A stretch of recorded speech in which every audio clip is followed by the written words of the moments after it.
everyone and welcome back to my channel, or if you're new here, hi, my name is Nicole and I'm a part-time reseller on POSHMARK, and today I have some best practices for you to follow on POSHMARK for the best success.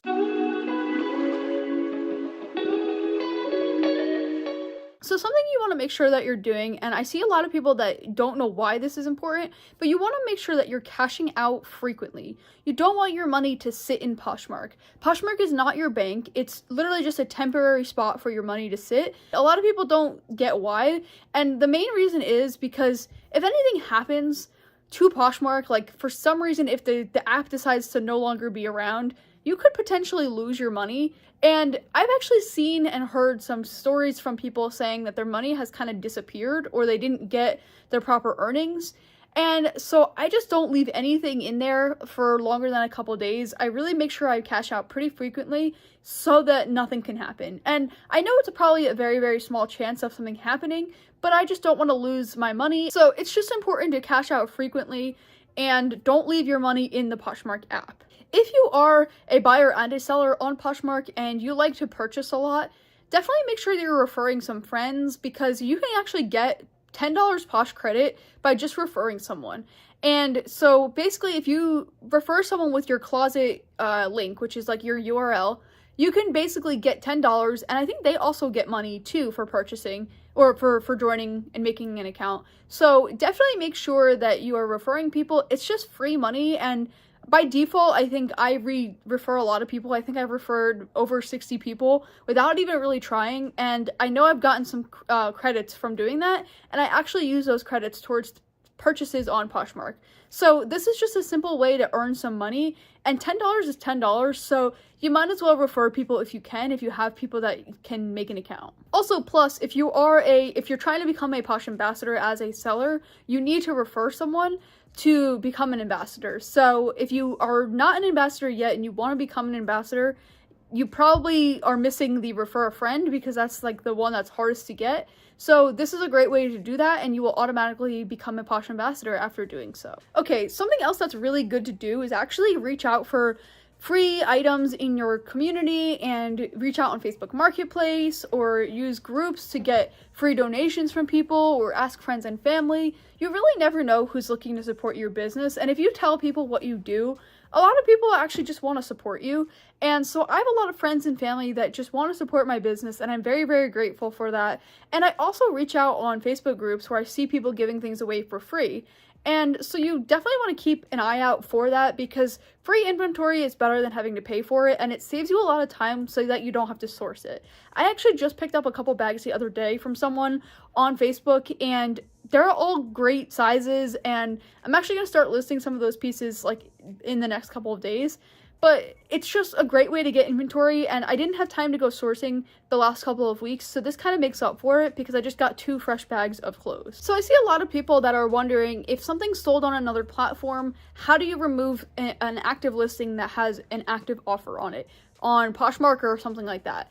And I also see a lot of people that say like they sent the wrong offer, or they need to cancel an offer, and a lot of people don't know how to do that. And simply all you have to do is change the size of the item and, you know, click share, and then all active offers will go away, and then you can, you know, delete the item or send a new offer, whatever you need to do.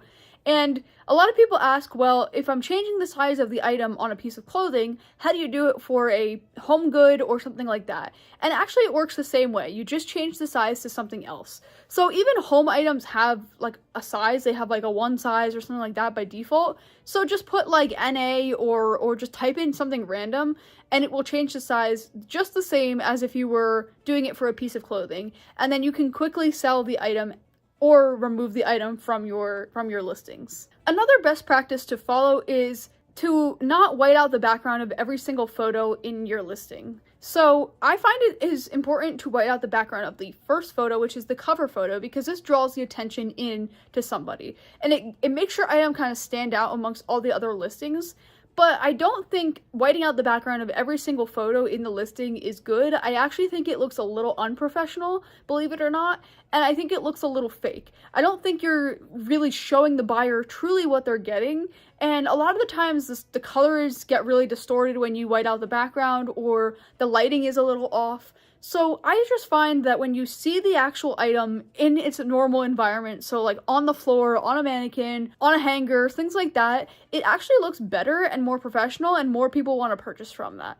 So don't white out the background of every single photo. It doesn't actually look better. Actually, I think it makes it look worse. And I know personally I refuse to shop from someone that whites out every single photo because, again, I just don't trust it. I don't know what I'm getting into. I don't know what I'm purchasing, and it just doesn't make me feel very confident purchasing, knowing that I can't return it for something so silly like that. The next tip is actually going to be to send out offers frequently. People are constantly buying, and if you send a good offer, they're probably going to accept. So always send out offers daily if possible, if not even more than that, because again, people are willing to purchase, and if you send them a good enough offer, they might not want to miss your item. And say they're shopping around and they're favoriting a bunch of pieces that they're looking for, and maybe there's multiple of the same piece just at different price points, and you send an offer right away, you might catch them before they can accept another offer, or before they find another piece that's cheaper.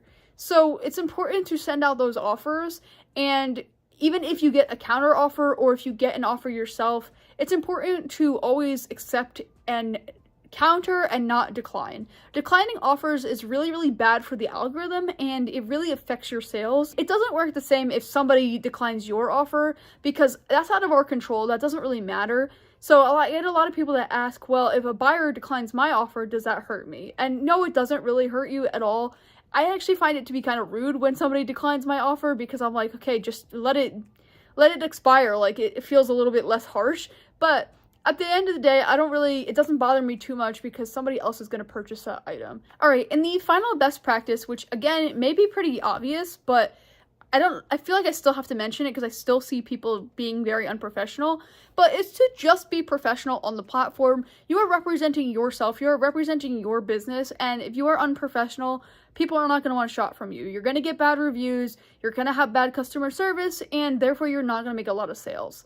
If you are not answering questions that people are asking for, if you're not having good photos and listing descriptions, and you're not shipping quickly, and you're not shipping your item with care, people are going to leave you bad reviews, and you're not going to make a lot of sales from it. And at the end of the day, you're never going to grow your business if you're very unprofessional with it. So make sure you're answering people when they have questions. I really hate when I ask somebody a question and they don't answer, because I'm just trying to purchase their item. And if they can't answer me, then I'm probably not going to want to purchase from them. And yes, that has happened before, where I message the seller and they just don't answer. And I don't want to take the chance and purchase from someone that might not be active or that isn't going to answer my offer or my message. So people do avoid closets where they are unprofessional. Okay, so I hope this video helped you, and I hope it gave you some ideas on best practices that you should follow on Poshmark. These are going to help you have success and just have a good closet on the app. If you want to see another video on reselling hacks that you should try, you can click right here. And if you want to see a day in the life of a part-time reseller that I made a video on, I kind of walk through each step throughout the day that I follow as a part-time reseller with a full-time job, you can click right here.